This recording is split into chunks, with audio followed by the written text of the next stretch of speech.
1路6号車の6両で運転しております。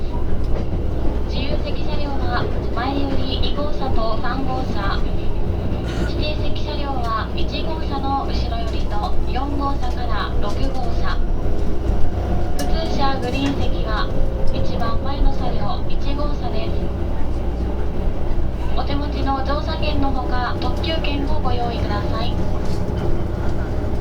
お手洗い洗面所は1号車、2号車、4号車、5号車にございます。なお5号車の後ろ寄りに女性専用席を設けております。ご理解ご協力お願いいたします。この列車は全区間車内販売やワゴンサービスの営業はございません。あらかじめご了承ください。この先、主な停車駅と到着予定時刻をご案内いたします。新大阪8時59分、天王寺9時19分、和歌山10時4分、海南10時14分、紀伊田辺、失礼いたしました。午後10時45分、紀伊田辺11時15分、白浜11時28分。白浜から先の停車駅また到着時刻は後ほどご案内いたします。お客様にお願いいたします。携帯電話およびスマートフォンはあらかじめマナーモードに切り替えていただき、ご面倒ですが通話は電気でお願いいたします。またこの列車はお手洗い、電気を含め全て禁煙です。おタバコはご遠慮ください。車掌は JR 西日本大石です。途中和歌山までご案内いたします。お待たせいたしました。次の停車駅は新大阪です。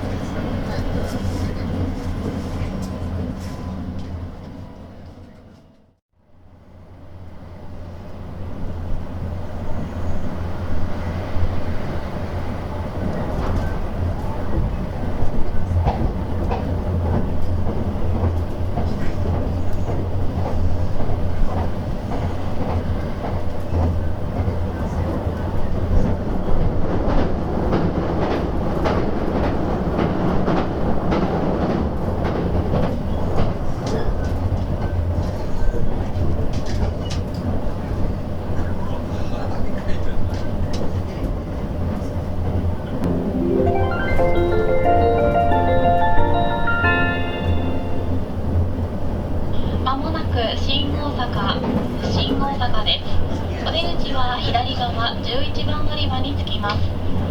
新大阪を出ますと次は天王寺に停まります。新幹線は一つ上の階、新幹線乗り換え口へお越しください。この先大阪神戸方面 JR 神戸線は15番、16番乗り場から発車いたします。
潮3号和歌山方面新宮行きです。列車は1号車を先頭に一番後ろが6号車です。自由席車両は2号車、3号車、指定席車両は1号車の後ろよりと4号車から6号車、普通車グリーン席は1号車の前よりです。お手洗い洗面所は1号車、2号車、4号車、5号車にございます。